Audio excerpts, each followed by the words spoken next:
Да исправится молитва моя, яко кадило пред тобой. Apprenant qu'il y avait du blé en Égypte, Jacob dit à ses fils, « Pourquoi restez-vous là à vous regarder ?» Il ajouta, « J'ai entendu dire qu'il y avait du blé en Égypte. Descendez là-bas et achetez-y du blé pour nous. Ainsi nous ne mourrons pas, nous vivrons. » 10 des frères de Joseph descendirent acheter du froment en Égypte. Mais Benjamin, frère de Joseph, Jacob ne l'envoya pas avec ses frères, car il se disait, « J'ai peur qu'il lui arrive malheur. » Les fils d'Israël, c'est-à-dire de Jacob, parmi beaucoup d'autres gens, vinrent donc pour acheter du blé, car la famine sévissait au pays de Canaan. C'était Joseph qui organisait la vente du blé pour tout le peuple du pays, car il avait plein pouvoir dans le pays. En arrivant, les frères de Joseph se prosternèrent devant lui face contre terre. Dès qu'il les vit, il les reconnut. Mais il se comporta comme un étranger à leur égard, et il leur parla avec dureté. Il leur dit, « D'où venez-vous » Ils répondirent, « Du pays de Canaan, pour acheter du blé en nourriture. » Joseph avait reconnu ses frères, mais eux ne l'avaient pas reconnu. Joseph se rappela les songes qu'il avait eus à leur sujet et leur dit, « Vous êtes des espions. C'est pour découvrir les points faibles du pays que vous êtes venus. » Ils répondirent, « Non, mon Seigneur, tes serviteurs sont venus pour acheter du blé en nourriture. Nous sommes tous fils du même homme. Nous sommes de bonne foi. Tes serviteurs ne sont pas des espions. » Joseph leur répéta, « Non, c'est pour découvrir les points faibles du pays que vous êtes venus. » Alors ils ajoutèrent, « Tes serviteurs étaient 12 frères. Nous sommes fils d'un même homme, au pays de Canaan. Aujourd'hui le plus jeune est resté avec notre père, et l'un de nous n'est plus. » Joseph leur déclara, « Je maintiens ce que je vous ai dit. Vous êtes des espions. Voici l'épreuve que vous devrez subir. Par la vie de Pharaon, vous ne sortirez de ce pays que si votre plus jeune frère vient ici. Envoyez l'un de vous chercher votre frère. Mais vous, vous resterez prisonniers. On va vérifier vos paroles. Est-ce la vérité? Si c'est non, par la vie de Pharaon, vous êtes vraiment des espions. » Il les retint au poste de garde pendant 3 jours. Le 3e jour, il leur dit, « Faites ce que je vais vous dire et vous resterez en vie, car je crains Dieu. Si vous êtes de bonne foi, que l'un d'entre vous reste prisonnier au poste de garde. Vous autres partez en emportant ce qu'il faut de blé pour éviter la famine à votre clan. Puis vous m'amènerez votre plus jeune frère. Ainsi vos paroles seront vérifiées, et vous ne serez pas mis à mort. » Ils acceptèrent, et ils se disaient l'un à l'autre, « Hélas, nous sommes coupables envers Joseph, notre frère. Nous avons vu dans quelle détresse il se trouvait quand il nous suppliait, et nous ne l'avons pas écouté. C'est pourquoi nous sommes maintenant dans une telle détresse. » Rouben alors prit la parole. « Je vous l'avais bien dit, ne commettez pas ce crime contre notre jeune frère.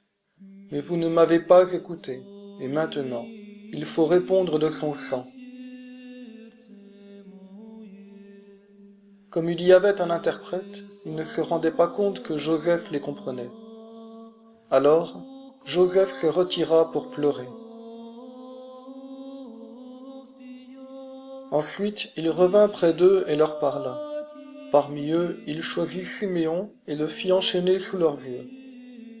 Alors Joseph ordonna de remplir de froment leurs bagages, de replacer l'argent de chacun dans son sac et de leur donner des provisions pour la route. C'est ainsi qu'il agit envers eux. Ils chargèrent le blé sur leurs ânes et partirent.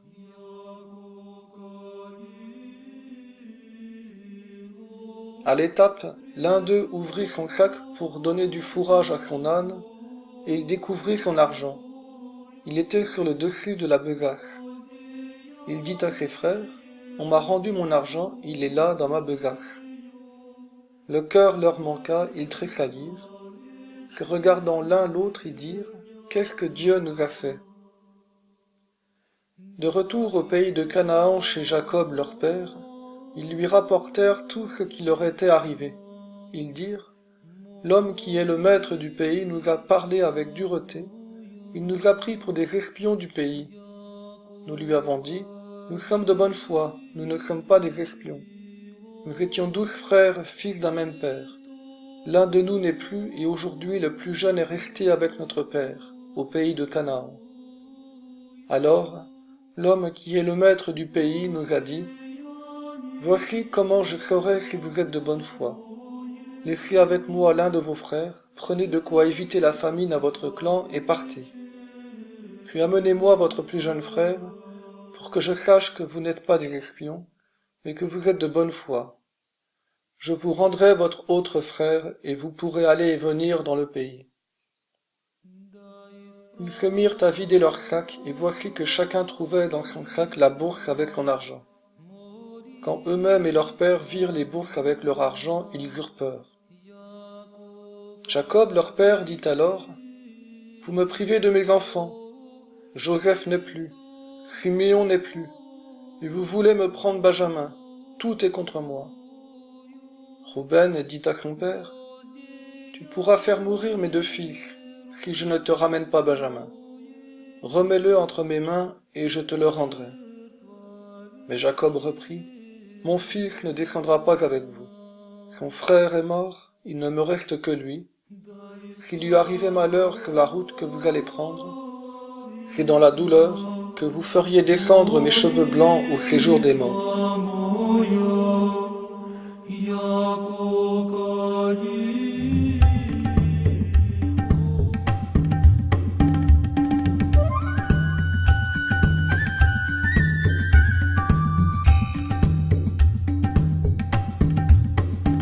Bonjour. Nous voilà rendus au chapitre 42 qui va nous raconter aujourd'hui l'histoire de Joseph au moment où ses frères le rejoignent. Donc voilà 9 ans que Joseph est aux commandes de l'Égypte. Sa famille ne sait pas qu'il a accédé à ce poste prestigieux et c'est vrai qu'on pourrait se demander pourquoi Joseph ne prévient pas son père Jacob qu'il est toujours vivant. Si ça nous était arrivé à vous ou à moi, j'imagine qu'on se serait rapidement fait connaître. Bon. En tout cas, la question est lancée et nous verrons au fil de la lecture qu'elle ouvre à une réponse d'une grande profondeur. Nous allons commencer comme d'habitude à lire l'histoire, un peu comme un roman, et puis nous allons essayer de voir comment, à certains endroits, elle nous livre les indices qui nous permettent de saisir ce qui est au cœur de la problématique. Donc, la famine a atteint toute la région, comme les songes de Pharaon l'avaient prévu, et Jacob décide d'envoyer une caravane en Égypte avec tous ses fils, excepté Benjamin. Pensez bien que s'il était arrivé malheur au dernier fils de Rachel, parce que les routes n'étaient jamais sûres à cette époque, raison pour laquelle justement on affrétait des caravanes, Jacob n'aurait jamais survécu. Alors déjà là, vous voyez, à travers Benjamin, on nous dit que l'événement de la disparition de Joseph n'a pas réussi à être effacé avec le temps. C'est un événement qui reste comme en bruit de fond, vous savez, comme ces secrets de famille qui laissent de génération en génération des familles entières. Mais pour nous, ça veut aussi dire que notre lecture doit discerner ce bruit de fond si nous voulons essayer de comprendre ce qui se passe. Donc les fils de Jacob arrivent en Égypte, et là, de manière tout à fait providentielle, ils sont à la distribution que préside Joseph qui les reconnaît.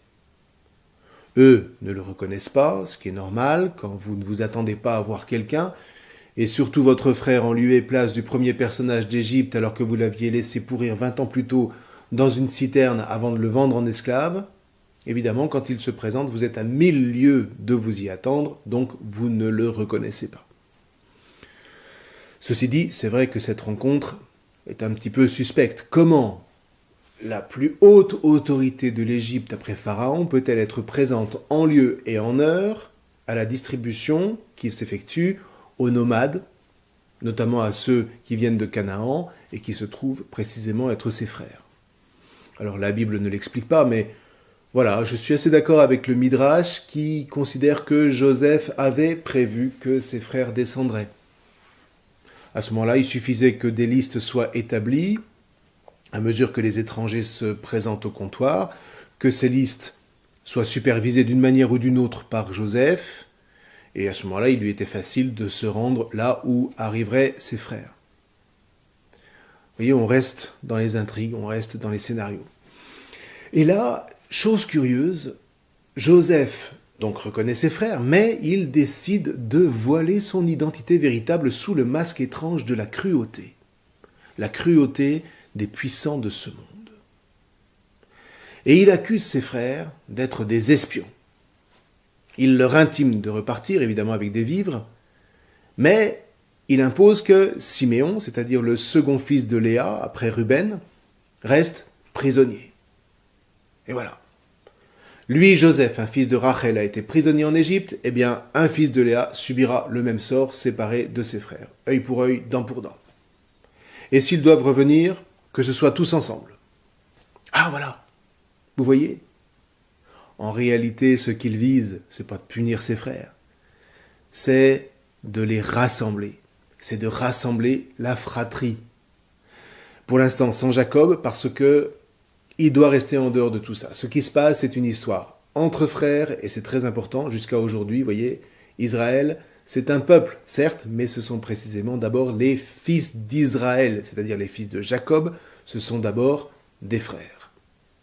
Et au demeurant, c'est la définition même d'un peuple, on forme un peuple quand on se reconnaît une origine commune. Les Bretons, par exemple, se reconnaissent une origine commune, les Corses, les Basques, les Bourguignons, que sais-je. Et une nation, elle, ce n'est pas un peuple, elle gère des peuples différents, mais elle n'est pas un peuple. Et c'est la raison pour laquelle vous aurez beau placarder sur tous les frontons des mairies de France le thème de la fraternité, ça ne restera jamais que de l'idéologie révolutionnaire, on efface les origines charnelles, populaires, pour en imposer d'autres, celle de la raison. Sauf que ça ne marche pas. Vous ne connaissez pas un Français qui appelle son voisin « mon frère ». Eh bien, tel n'est pas le cas du peuple des fils d'Israël.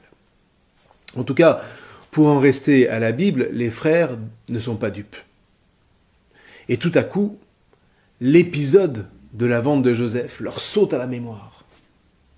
Et ils commencent à mettre des mots sur ce qu'ils se sentaient forcés jusque-là de camoufler à leur père, mais aussi à eux-mêmes et à la face du monde. Ils parlent en araméen, c'est la langue véhiculaire de l'époque qui vient de Mésopotamie. Et puis c'est aussi tout simplement la langue du clan, puisqu'ils sont issus du Mitanni. Donc ils parlent en araméen sans savoir que Joseph, évidemment, comprend. Et lui, de se retirer pour pleurer, nous dit-on. Bon, ceci dit, on ne nous dit pas quelle est la nature de ces pleurs. Seulement là, il faut faire mémoire. Joseph, c'est le juste, le Hatzadik. Il aime ses frères, mais il sait qu'il n'est pas aimé d'eux. Et ceux-ci, d'ailleurs, seront en méfiance jusqu'au bout vis-à-vis de lui. Quand Jacob sera mort, ils se tourneront vers Joseph en lui disant « Nous sommes tes esclaves ». Vous voyez, ils n'arrivent pas à le percevoir comme leur frère. Et de fait, leur rapport avec lui sera toujours tendu. Et dans le fond, écoutez, peut-être qu'ils n'ont pas tout à fait tort, parce qu'enfin, dans les générations qui suivront, c'est bien les descendants de Joseph qui seront à l'origine du schisme qui va briser l'unité des fils d'Israël. Et la tradition rabbinique dit que les frères prophétiquement l'avaient compris et qu'en réalité c'est profondément ce qui déjà avait motivé le fait de le vendre. Il s'agissait de l'éloigner suffisamment pour conjurer cet avenir funeste. Et les rabbins, d'eux, nous expliquaient que c'est la raison pour laquelle, alors qu'ils commencent à comprendre qu'il y a eu une faute de leur part dans cet acte fratricide, ils ne demandent pas pardon. Ce qu'ils ont fait, ils devaient le faire au nom de l'avenir de leur peuple. C'est un fait. Et puis il y a aussi autre chose. Il y a que Joseph, dans le fond, ce juste, est trop parfait. Et sa perfection même est insupportable. Pourquoi ? Mais parce que cette perfection renvoie à ses frères à leur propre imperfection. Joseph c'est celui qui va se sortir de toutes les épreuves qu'il traverse. Il est jeté dans une citerne, mais il ne désespère pas. Il est vendu en esclavage. Il se fait agresser par une prostituée. Il est jeté dans une prison, mais à chaque fois, il se relève. Il est le juste que nulle épreuve ne peut abattre. Tout au contraire, les épreuves ont sur lui l'effet de le ressaisir pour toujours être plus fort. Alors que si vous prenez Judas, par exemple, lui, il s'est effondré avant de se redresser. Alors ses frères le sentent plus proche d'eux et ils peuvent le reconnaître comme leur chef. Et je crois que, vous voyez, Joseph sent très bien cela. Il sent ce refus d'être reçu par les siens du seul fait qu'il leur est tout simplement insupportable. Et on retrouvera le même dilemme bien plus tard avec le Verbe de Dieu. Souvenez-vous, Saint Jean, il est venu chez les siens et les siens ne l'ont pas reconnu. La dynamique est la même. Et c'est ce qui fait que Joseph, ici, est une vraie figure messianique. Et s'il pleure, vous voyez, ce n'est pas tant qu'il soit saisi par l'émotion. C'est plutôt qu'il comprend qu'il ne peut pas encore rassembler cette fratrie pourtant si essentielle pour porter l'élection. Et de ce point de vue-là, vous voyez, Jésus, lui aussi, pleurera, non pas à cause de l'émotion, mais il pleurera de ne pas avoir pu rassembler les enfants d'Israël à Jérusalem. Souvenez-vous, combien de fois ai-je voulu rassembler tes enfants comme une poule qui rassemble ses poussins, mais vous n'avez pas voulu. C'est en Matthieu au chapitre 23. Mais comme Joseph, Jésus ira jusqu'au bout de sa mission, jusqu'au bout du salut qu'il doit apporter. Vous voyez, tout est ici en germe, c'est cette même dynamique qui est à l'œuvre dans notre texte. Donc, Joseph a retrouvé ses frères et pourtant, ça ne suffit pas. Il faut aller plus loin. Alors que va-t-il faire ? Il va les mettre à l'épreuve, non pas pour punir les fauteurs, mais pour, au contraire, les sauver en leur permettant, comme disent les rabbins, de faire leur tikkun, c'est-à-dire en leur permettant de réparer non pas leur faute, mais leur âme. Fauter, ça n'est pas tant perdre son âme que la bousiller. Et c'est bien pourquoi il faut réparer. Une réparation qui consiste à sortir de la nuit du mensonge dans laquelle la faute les a plongés, en y apportant quoi ? Et la lumière des mots. Il faut mettre la faute en mots. Vous voyez, comme quoi Freud, qui était juif d'ailleurs, n'a rien inventé. Ça fait 3500 ans que la Torah sait que pour réparer une âme, il lui faut simplement mettre des mots sur les fautes qu'elle a commises. Vous voyez, la faute a été faite, ok. Maintenant, il faut faire avec, et il faut surtout poursuivre la route, même si la faute l'a déviée. Et paradoxalement, comme le dira Joseph dans quelques chapitres, il y a toujours un bien qui peut surgir de cette histoire qui a été déroutée. Reste que, il faut tout de même réparer l'âme. Non pas par punition, mais pour qu'elle ne se traîne pas éternellement, si vous voulez, une carcasse cabossée. Et pour ça, il faut mettre des mots sur l'événement de la faute et demander pardon. Vous voyez, si nous, qui sommes chrétiens, nous avions compris cela, mais nous nous précipiterions au confessionnal comme nous nous précipitons au garage automobile quand, par malheur, nous avons bousillé notre voiture. Vous ne punissez pas votre voiture quand vous l'emmenez chez le carrossier pour la remettre d'aplomb. Pour l'âme, c'est la même chose. Et vous voyez, ce que vit l'Église, ce n'est pas autre chose que ce qui est inscrit dans la Torah. C'est pour ça qu'on parle d'accomplissement. Ce que Joseph va apprendre de ses frères en tant que juste, c'est précisément ce que Jésus va ouvrir à tous les hommes. Et vous voyez combien le juste Joseph est tellement essentiel parce que il prépare la venue du Messie.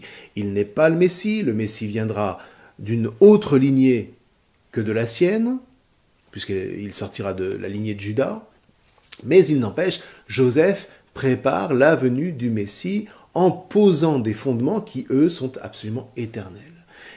Et d'une certaine manière, on ne comprend rien au Messie si on fait l'impasse sur Joseph et sur tous les patriarches. C'est ce que disait saint Augustin, ignorer les Écritures, c'est ignorer le Christ.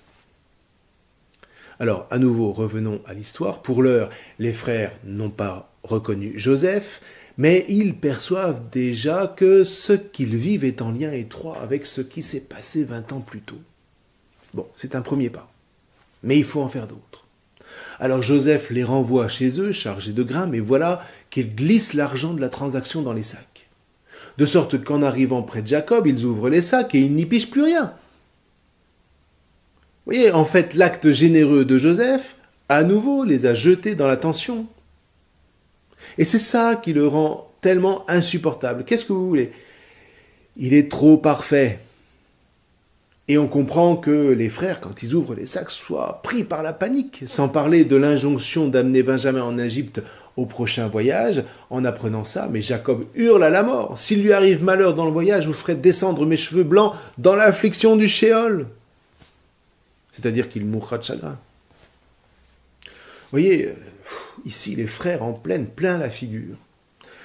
Ce qu'ils croyaient une affaire réglée, voilà que ça ressurgit 20 ans après. Pourquoi? Mais précisément parce que elle est restée cachée, elle est restée tapie à la porte, prête à rejaillir, prête à bondir, comme à chaque fois qu'on voudrait vivre comme si les choses restées voilées n'avaient dans le fond pas eu lieu. Et ça, c'est vrai pour n'importe qui. Vous voyez, on commet une faute sans être vu, sans être pris. Alors, on n'en parle pas seulement à cause même de cette omerta 25 ans après, tout rejaillit à la surface, sans crier gare. Pourquoi? Mais précisément parce que l'âme supplie d'être réparée. Et si ça ressurgit à 40 ans, ça va encore, parce qu'on peut toujours repartir si on accepte la lumière, mais si on enfouit ça à nouveau, ça va rejaillir à 60 ans ou à 80. Simplement parce que on a refusé de mettre en lumière, de mettre en mots la faute qu'on a commise et qui, elle, nous fait payer le prix fort. Vous voyez, ce n'est pas Dieu qui nous fait payer le prix. Lui, qu'est-ce qu'il fait? Il envoie son juste pour nous permettre de mettre en mots la faute. C'est la faute qui nous submerge, alors même qu'on aurait tant voulu la contenir. Alors, vous voyez, posons-nous la question, c'est quoi ce fameux juste? C'est quoi le Messie? Et pourquoi est-ce qu'on a besoin d'un Messie? Pourquoi est-ce qu'on a besoin du Christ? Précisément parce que très mystérieusement, quoi que vous ayez fait, c'est sur lui ultimement que se concentre le mal. Rappelez-vous en Matthieu 25, ce que vous avez fait au moindre de ces petits, c'est à moi que vous l'avez fait. Et quelque part, voyez-vous, heureusement. D'une part parce que, comme ça, vous n'avez pas à chercher pendant toute votre vie comment faire pour demander pardon. Le juste est là pour ça, avec cette certitude invraisemblable humainement parlant, qui veut que le juste, lui, ne cherchera pas à se venger. Joseph ne cherche pas à se venger. Ce qu'il veut, c'est la réunion de la fratrie. Quant à Jésus, il ouvre cette fraternité à toutes les nations. Alors certains diront, ouais, c'est trop facile. Justement. Si c'est si facile, pourquoi est-ce qu'on ne le fait pas? On n'a même pas à demander audience, vous voyez, comme dans le texte. Quand on se présente, le juste vient à nous. Le juste nous attendait, comme Joseph vis-à-vis de ses frères. Et comme Jésus, qui est la figure de Joseph, qui est assumé par Dieu en personne, vous voyez, c'est inimaginable. Il est le Verbe fait chair qui n'attend pas que nous ne péchions plus pour venir chez les siens, mais qui vient chez les siens pour leur permettre enfin de sortir du cercle infernal du péché. Pour qu'ils deviennent lumineusement victorieux des fautes qui les plongent dans les ténèbres. Seulement voilà, là aussi Jésus, peut-être pour certains, est trop parfait, et donc insupportable. Il est Dieu lui-même, en tant qu'il demande que nous réparions notre âme en mettant des mots sur nos fautes. Non pas simplement en parlant en l'air, non pas en sortant dans la nature et puis en disant j'ai fauté, non, devant un tiers. En l'occurrence un prêtre, qui représente le Christ en personne, parce que, pourquoi? On a besoin de ce tiers qui soit charnellement présent pour que ça marche. Et ça, c'est vrai, c'est insupportable pour toute une frange d'hommes qui préfèrent essayer d'inventer des tas de stratagèmes pour échapper à la purification. Et c'est pourtant le seul moyen d'apaiser les vagues que les hommes ont eux-mêmes provoquées. Comme quoi rien n'est simple. Enfin bref. Vous voyez, cette histoire, vous le sentez bien, elle est pleine de pathos. Et il ne faut pas passer à côté de ce pathos. Lisez-la en essayant de ressentir ce drame comme celui de vos propres ancêtres, parce que c'est pour nous qu'ils vivent ça. C'est pour nous, pour que nous apprenions à marcher dans leurs pas, sur le chemin de Dieu qui vise quoi? Mais l'unification de tout le genre humain sous l'égide du Christ Jésus, qui est l'aîné d'une multitude de frères, comme dit saint Paul dans l'Épître aux Romains, qui décidément est la lettre qui met le mieux en lumière tout l'enjeu de l'histoire du salut. Alors je vous souhaite une très bonne lecture. Je vous remercie.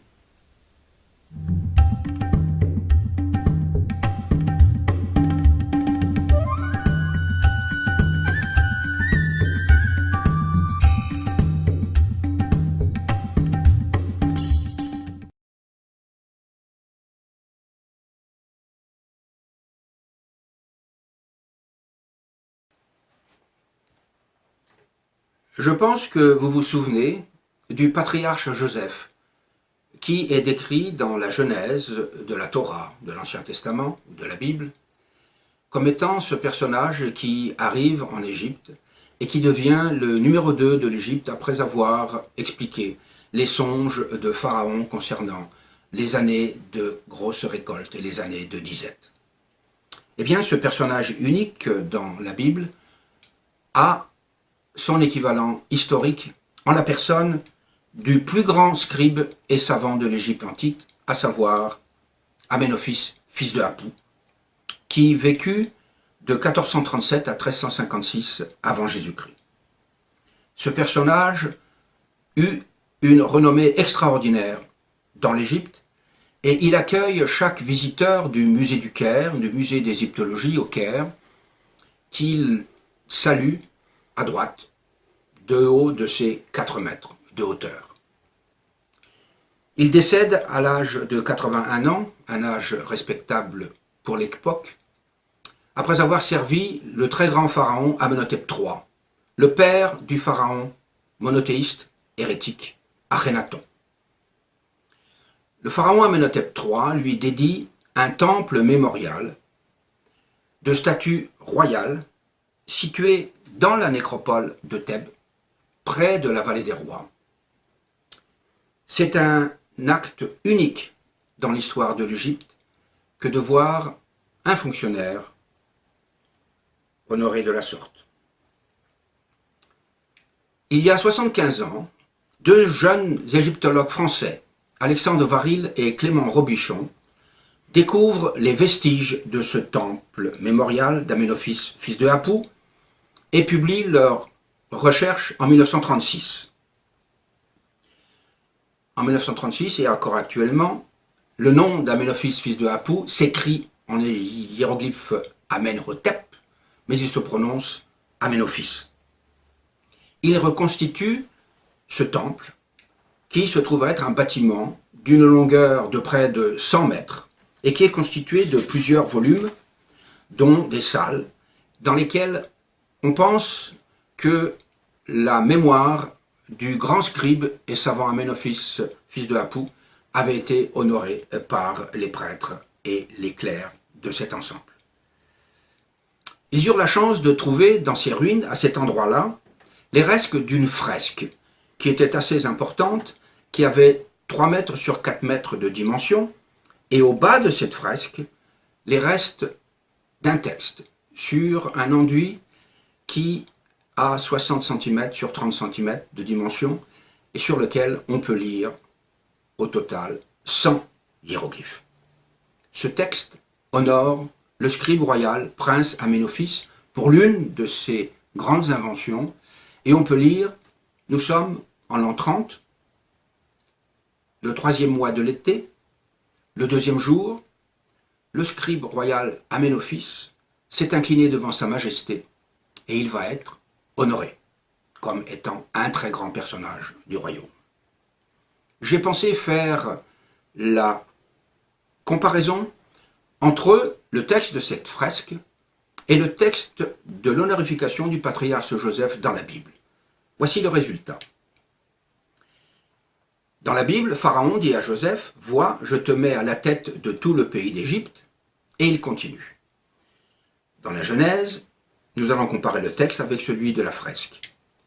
Et Pharaon ôta son anneau de sa main et le passa à celle de Joseph. Dans la fresque, nous lisons, il reçut des ornements en or et en toutes sortes de minerais précieux. Revenons sur le texte de la Bible. Pharaon le fit habiller de lin de première qualité, du byssus. Revenons sur la fresque. Son corps fut habillé d'étoffes délicates et de lin de première qualité. Dans la Bible, on lit « Et il suspendit le collier d'or à son cou ». Nous avons dans la fresque « Un collier en or pur et en toutes sortes de matières a été passé à son cou ». On continue dans la Bible. Or, Joseph avait 30 ans lorsqu'il parut devant Pharaon, roi d'Égypte. Dans la fresque, nous sommes en l'an 30. Le grand scribe royal Aménophis s'est incliné devant sa majesté. Les chiffres concordent. Dans la Bible, Joseph a 30 ans, alors que dans la fresque, on célèbre son 30e anniversaire de sa prise de fonction comme numéro 2 de l'Égypte. Cette comparaison entre la fresque du temple mémorial d'Aménophis fils de Apou et le texte de la Genèse est un élément extrêmement important. Il montre que c'est un texte de cette sorte qui a été copié par les rabbins. Il ne constitue pas à lui seul une preuve à 100%. Il faudrait quelque chose d'autre. Et ce quelque chose d'autre est justement ce qui se trouve dans cette fresque pour arriver à la preuve à 100%. On pourrait très bien imaginer que la rédaction de la Bible a été faite à partir d'un texte similaire mais attribué à un autre personnage. Et pourtant, lorsque l'on regarde cette fresque, on va y trouver un détail unique, insolite, et qui avait été relevé par les deux jeunes égyptologues français lorsqu'ils l'avaient découverte, mais ils avaient ensuite laissé de côté cet indice. Sans suite, voici ce détail. Lorsque l'on regarde de près cette fresque, on s'aperçoit que les hiéroglyphes se lisent de deux façons différentes. Sur la gauche de la fresque, ils se lisent en colonne de droite à gauche. Sur la droite de la fresque, ils se lisent en ligne de gauche à droite. Ainsi, nous avons à droite la ligne scribe royal, Aménophis, lecture de gauche à droite.